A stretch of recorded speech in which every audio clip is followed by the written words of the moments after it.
Hey everybody, Ash here, Spiritual B School, and I'm back for our second installment. Actually, let's adjust the light. There we go. Second installment of spiritual branding, and the month of February is the time that I am live sharing this with y'all. And of course, we can always revisit it. I don't know, for a while now. I don't know. I don't know what I'm saying. But the point is, I'm jumping into the second part of what I want to share. And then there will eventually be a third part this month coming up the first week of March. So let me get to sharing my screen and bring us up to memory of where we were last. Yeah.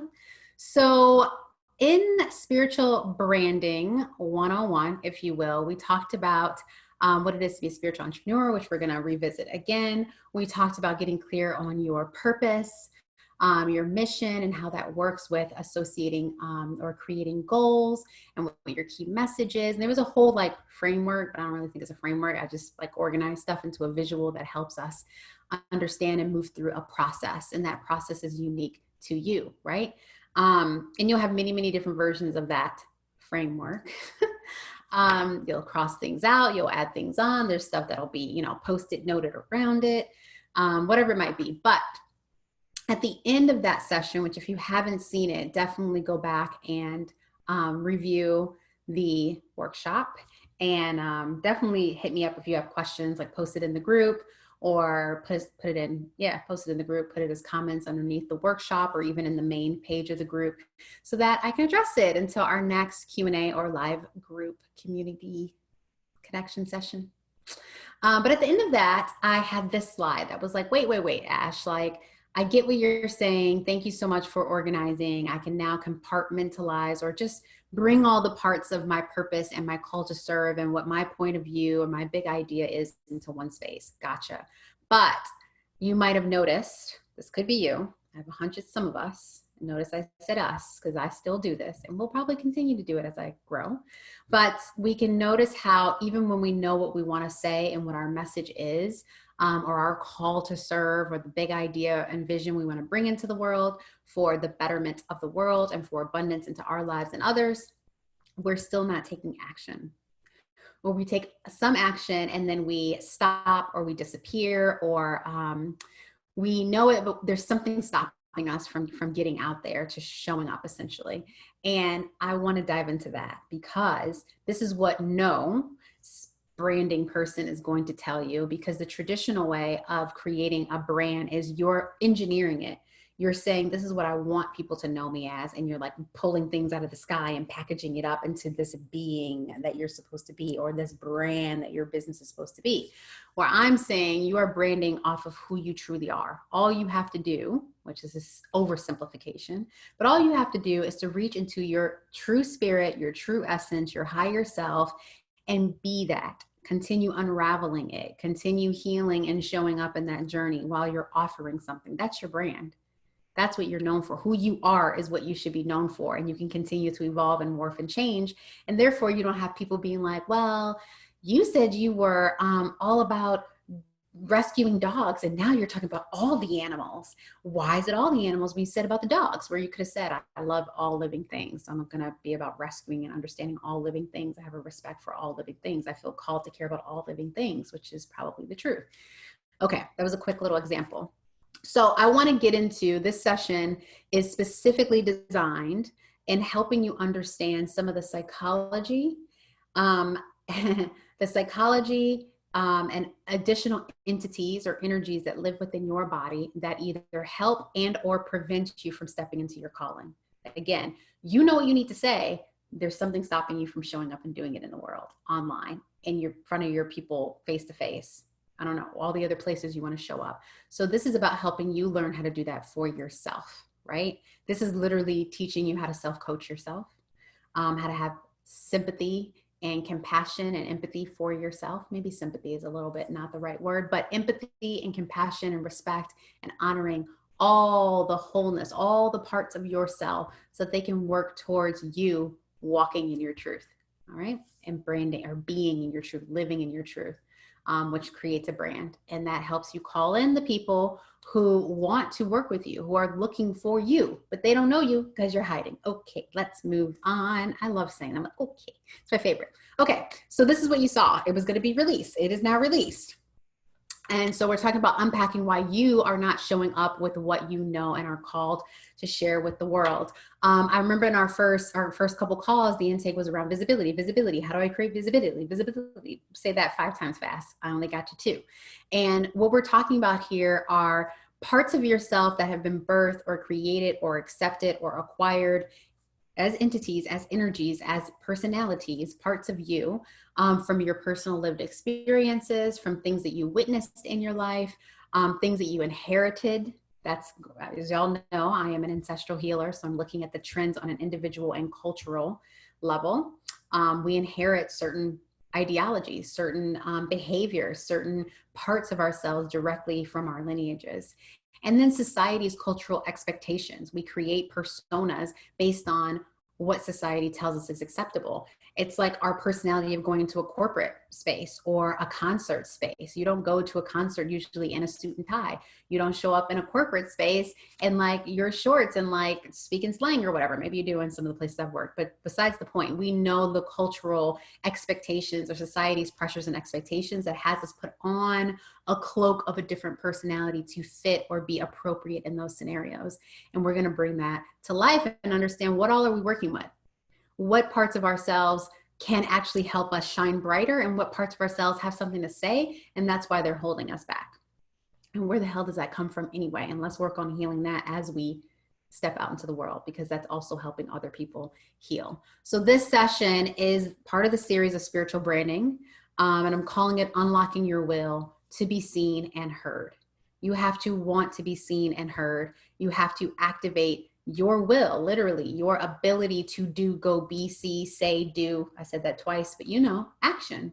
What's stopping you from taking action to post, to create, to publish, to submit, right? To sell, to offer, to talk about out in the whole wide world, right?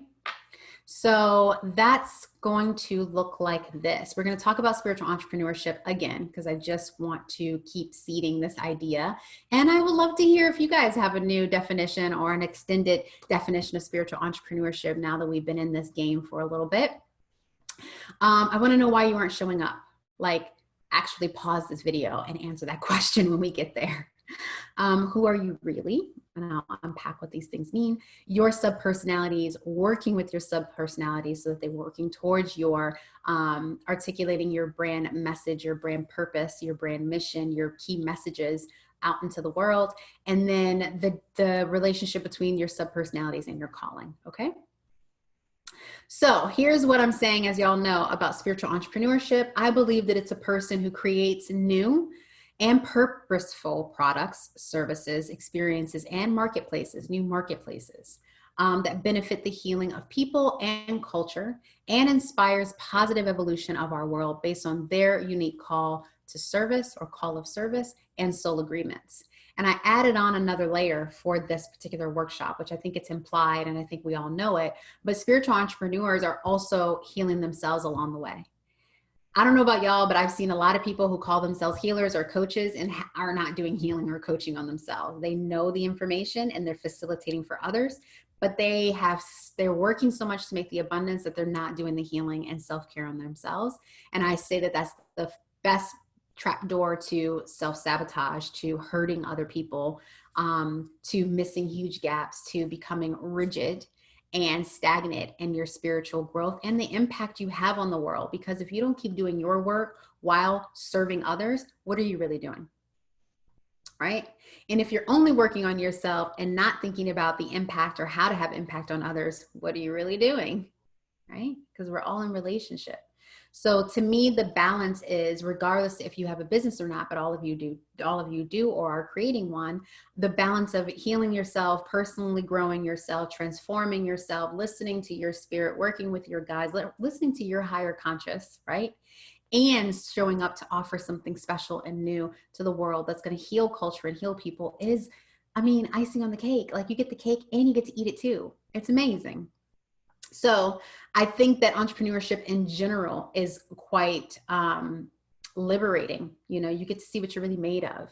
You get to see what you will do to make something happen. You literally have a concept in your mind, and you are co-creating, sorcerying. I don't think that's a verb, but using sorcery, you know, by building something that's not physically there and now it's there again. So add on this spiritual component of answering to a bigger call, of being in alignment to your higher spirit and thinking about the effects of everybody's energy around you, like deepening in your, I think there's a lot of people using spirituality as a coping mechanism, almost like, I don't want to get fit, but I want to maintain, you know? It's like you're not going to the gym enough to lose weight. You're going to the gym enough not to get fat. Some people are using spirituality that way, and who am I to judge? I just want to articulate what I believe and what I think. I believe in spirituality being something that is deep and healing and has a wave of impact on a lot of people, including your own life. It's not, you know, going to yoga and doing meditation just so you can stay in a shitty job, a job that is absolutely against what your daily, you know, what your actual true purpose and calling is. I personally don't want to do, which is the reason why I don't do corporate meditation leading or healing sessions or coaching sessions in corporate, because the corporate is not interested in healing people. Otherwise, the whole system of corporations would fall down, right? So, and no knock on the people who are there, right? That's not what I'm trying to say. I am trying to say all of us are in business. We're trying to be in business for ourselves, for freedom and liberation of everybody, right? So, okay. I'm going on one of my tangents. I know y'all know me now, so this is cool. And I love this little kitty cat picture, even though I don't rock with cats like that. So why aren't you showing up? You now, as I said, have a framework. We've talked about it. We've been doing group sessions about this, some of you even one-on-one.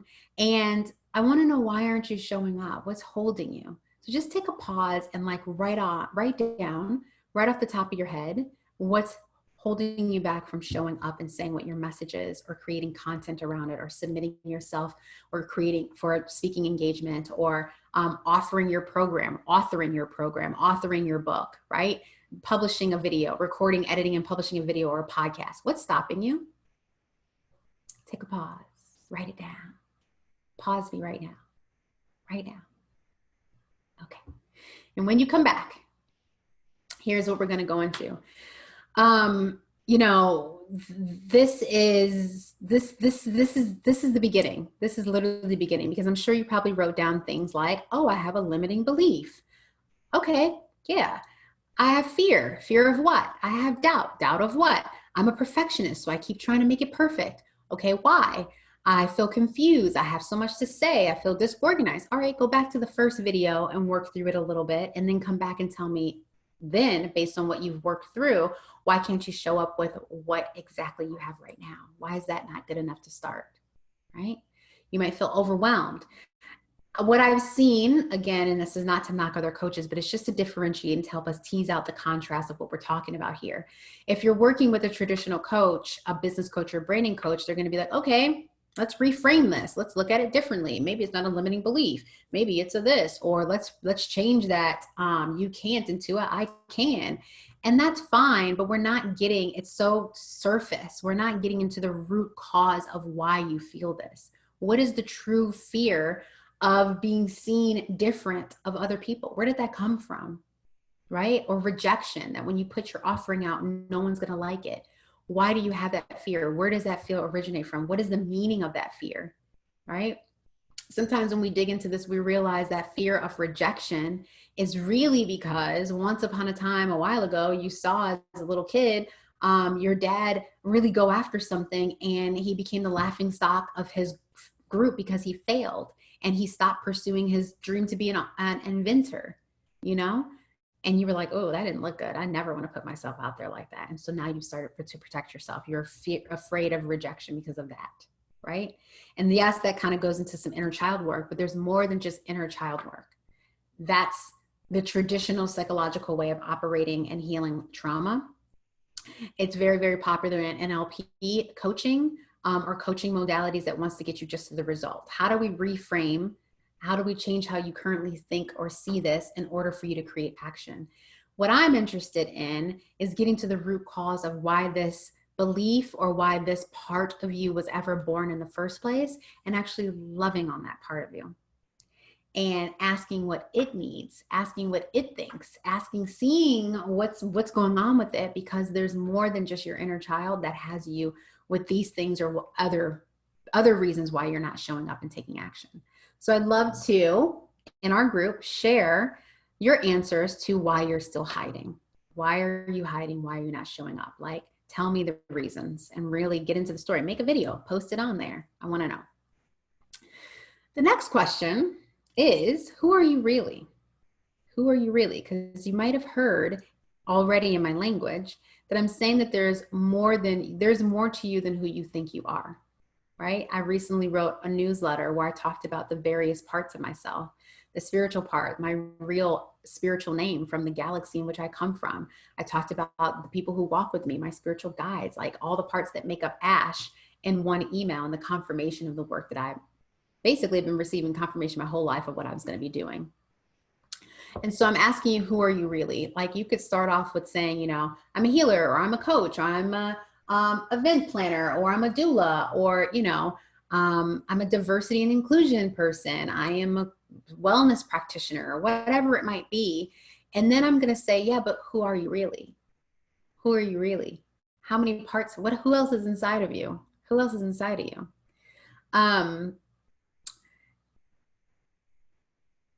There is a lot that I can say here, and I'm trying to keep this a little bit streamlined, as y'all know. I do want to urge you just to take a pause and think about, who are you? Because how can you know you have this great big or simple or deep, simple and deep, or not, you know, small and fun purpose, yet all these things right here, the confusion, the fear, the doubt, are stopping you from showing up? What part of you is stopping you from showing up? I want to know that, because there's a specific part of you, if not more than one parts. As I was saying, a lot of coaches and therapists are going to try to have you reframe things in your mind so that you bypass these hindrances that are in you. But really, I want to show y'all how we leverage them. So I'm not doing that. Here's what we're going to do. You have parts of yourself inside, and bringing up these fears and shit, as I say, for a reason, right? As I said, there are parts of you that have these fears for a reason, and it's bigger than I'm afraid of rejection. There's something else. There's more nuance to it. There are actual experiences and anecdotes, whether they're yours or they were witnessed or they were inherited or they're from culture, that are reinforcing and paralyzing you, or having you spin in circles. And I want us to get into that.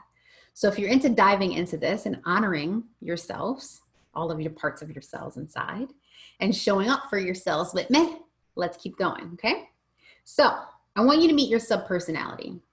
And really, it's meeting more than one subpersonality, because we have many, many subpersonalities. So when people say, Ash, who are you? I'm like, oh gosh, I'm outgoing, but I'm also a hermit. I'm very spiritual and I can be outgoing. I'm a little sassy. There's a bit of a controller there. Let me tell you about the researcher. Then there's the businesswoman. Then there's the complete, like, nomadic, free bird, wants to have no constriction whatsoever. Don't forget about my nurturer. Like, there are many, many, many, many parts of Ash. And I know there's many, many parts of you. These parts are called subpersonalities.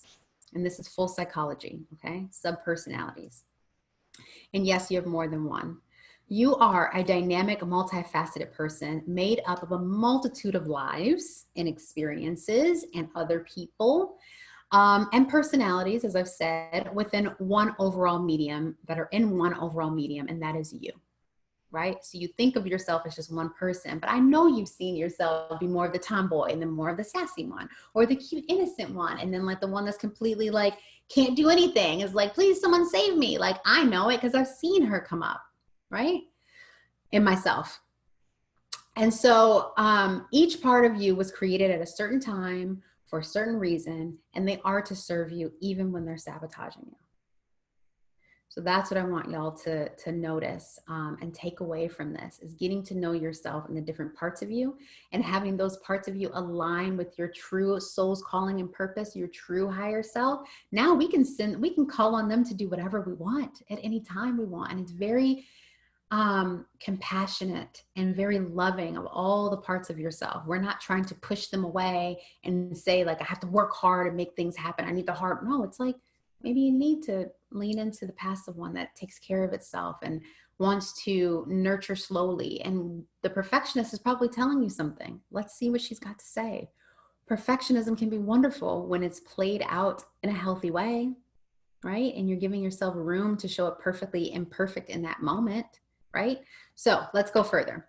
I want you to meet your subpersonality.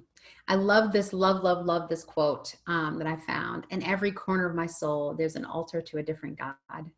And I don't know if y'all have heard this, but a lot of people talk about us being gods and goddesses returned, or gods and goddesses in amnesia. We've forgotten the power that we have.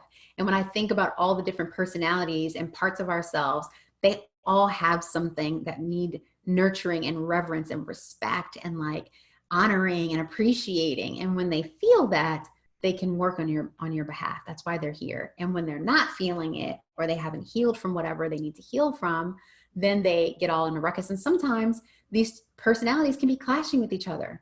You know, I have a controller and I have a free bird. The controller's like, yo, do it this way. The free bird's like, yeah, with spirit, chill out. That's the Pisces and the Capricorn inside of me, right? And I'm a triple Pisces, so she tends to win a little bit more. So just think about this. In the corner of your soul, there's an altar to a different God. Which God, which personality has been most neglected? Maybe it's all of them. Maybe you haven't noticed that you do have different parts of yourself, even though people can describe it, right? People can describe me when I am like cut. I'm like, I said what I said, and I'm not going to repeat myself. Like she changes in a whole tone. And I can call on her when I need her to be rigid and to be, you know, if I'm in a space with cis white het males and they're all doing their like bro thing. And I'm like, fuck out of here. Anyway, keep going. So I want to actually ask you to stop and write down, just take a moment to pause the video and write down the subpersonalities you feel that you are already aware of in your life. Just take a moment and just quickly jot them down and then come back. So here are a few that I have for y'all that I know off the top of my head, you know, just to give you an idea, some subpersonalities. The warrior, I'm going to fight through it all. The know-it-all, the self-doubter, the elitist, the worrier, the insecure one, the businessman or woman or person, the I told you so, the righteous one. We will never, I always have the high brow and like do the right thing. The nurturer, the good girl, the self-sacrificer, the jock, the bitch, the brave one, the researcher, the activist. We know that when we read these, they all take on a certain energy.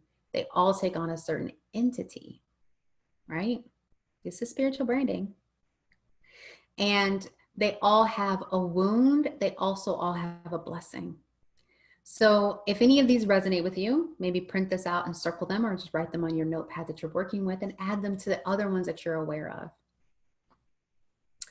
I have a hunch that whatever's stopping you at this point from writing or showing up or talking about something, it's one of your subpersonalities that have something to say. There's something that happened that you're not aware of that's blocking you from stepping into your business, your words, your presence, your call, your need to birth something uniquely yours into this world and to help other people. I want to know what it is, and I can't wait till we do a live session on this. I can't wait. So here's some homework for you. And you can print this out or write them out or pause it and screenshot. Here's how you can process and get to know the subpersonalities, and also specific to the reason why you're blocked or not showing up, right? Number one, consider one of your prominent traits, attitudes, motives, or characteristics, right? If it's procrastination or fear or disorganization, right? Just choose something that you notice is holding you back from showing up, or just in general in life. I think bonus if you can do something relating to why you're not showing up in your business or your vision or your idea. Number two, close your eyes and become aware of this part of you. Like call that energy forward. You might realize it's your younger self at a certain age or the teenage self at a certain age. But let an image appear if it does, or let a feeling emerge or arise in you, and just tune in. Just tune in and listen. Don't push for it. Just connect and allow and breathe. Okay? Number three, Give it space to reveal itself fully. Give this subpersonality some time and some space to reveal itself. So don't rush, be gentle. There's a reason why it's been hiding. There's a reason why it's been kind of behind the scenes, and it's an unconscious or subconscious thing.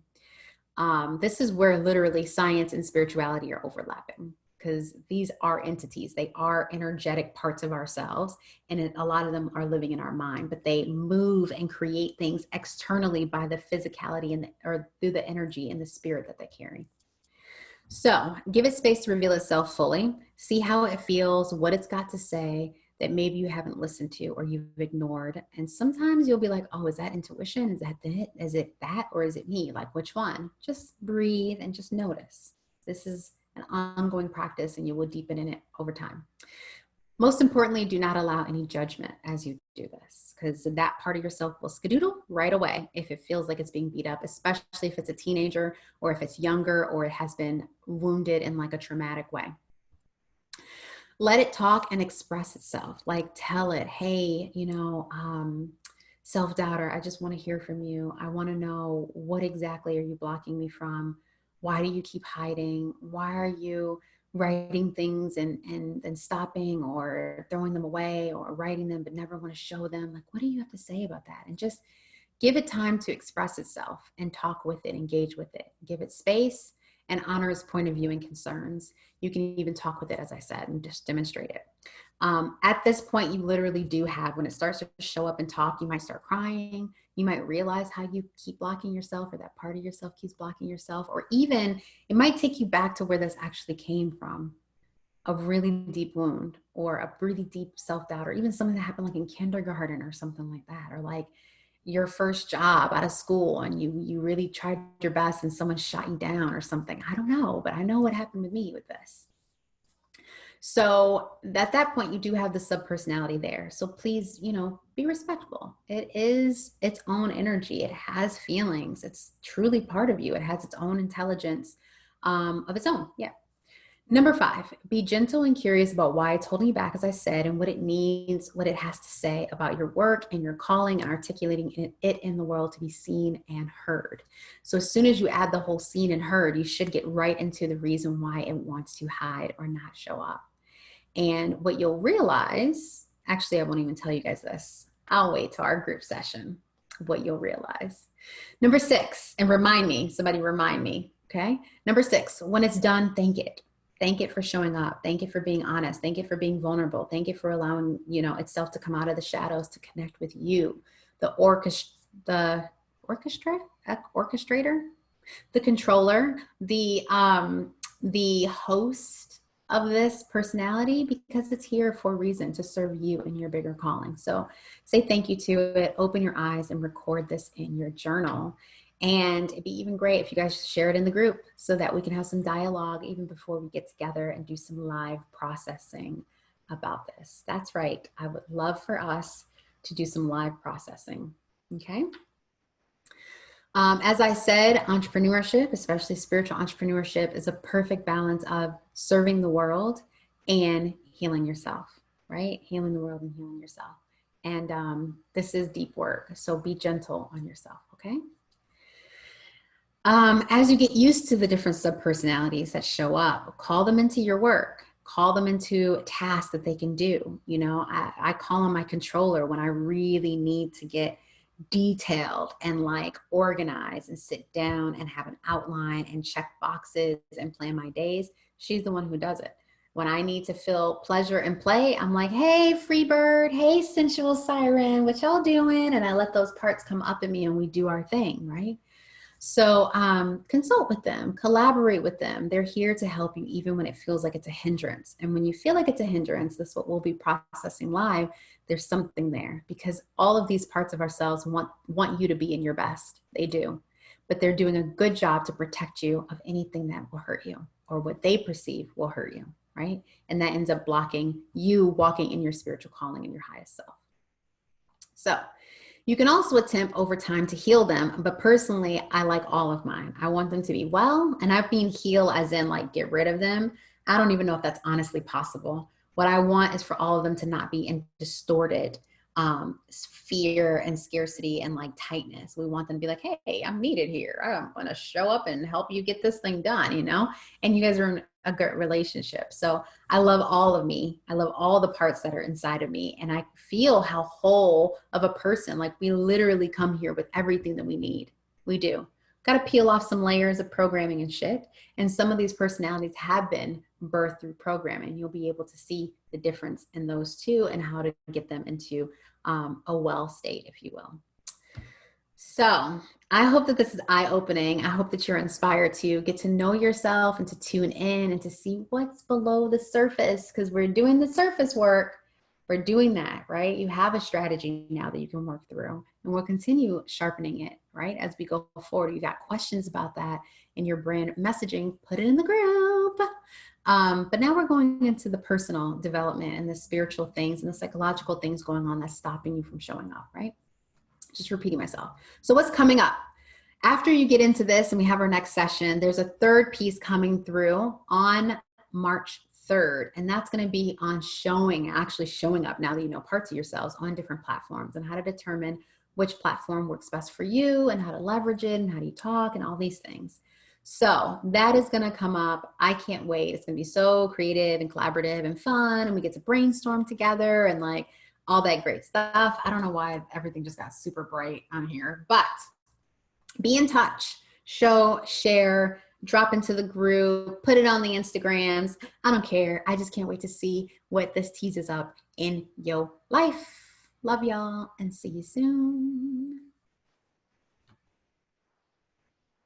Oh, look, there's me again. Okay, bye.